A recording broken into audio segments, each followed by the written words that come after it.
Political consultant and spokesperson for Citizens Alliance, Michelle Backus, is here. Alongside her, former congressman, now candidate for a return to Congress from the free state of Florida, Madison Cawthorn. Welcome back to you both. Thanks for having us. Madison, this event is called Build the Red Wall. You're out there on the trail. How much harder will it be to build that wall of Republicans without someone like Charlie in these midterms? Listen, Charlie was a giant. He was able to bring together so many factions, but also keep them all firing in the exact same direction. So without him being on the trail, without him being out there leading the messaging, I think that we have a massive step to try and get over, to try and get us to be able to really effectively message the winning recipe that we have as Republicans. Absolutely. Michelle, there was some video posted by Senator Mike Lee of Utah, less than 20 minutes from where Charlie was murdered.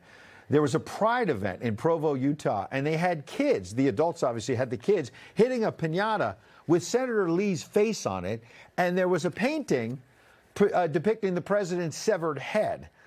It's despicable, obviously. It's like the leftists have not learned anything about encouraging political violence. How about that being on the ballot in November, Michelle?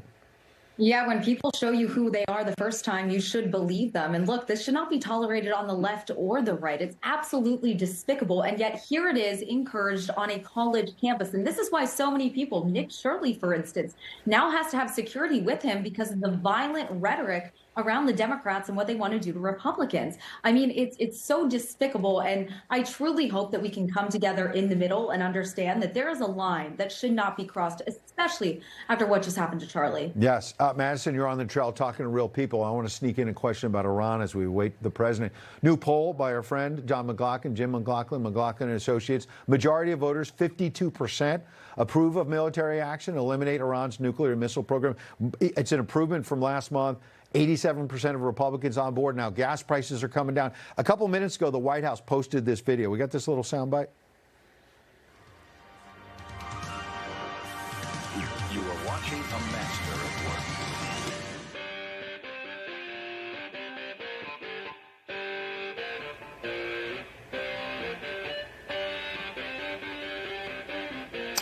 Madison, the White House social media team is unparalleled, and they simply said, let him cook.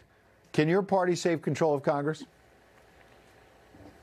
You know, that's the question, and I really think the way that we do that is to really message this effectively. One, nobody wants Iran to have a nuke, but more so, most people don't wake up in the morning being afraid of Iran. What some people are worried about is the growing influence that China has. This entire Iranian push, the same thing that would happen in Venezuela, it was all in an attempt to curb their ability to get gasoline and to get petrochemicals before Trump goes there here in a few months, because he's preparing to be able to have all of the cards there. Because the Chinese have no nuclear-powered supercarriers to be able to carry their aircraft and their Navy projection of power overseas if they have no access to readily available diesel or gas. And so this has been a master play by the president. Yeah. And I think it's going to make Americans be able to bring manufacturing back home, which is what we need to win. Michelle, on that point, Europe apparently has 6 days of jet fuel left. They're on defense when this president has the America First policy, where American energy production and exports right now are at record levels, Michelle. Is that going to pay off between now and November?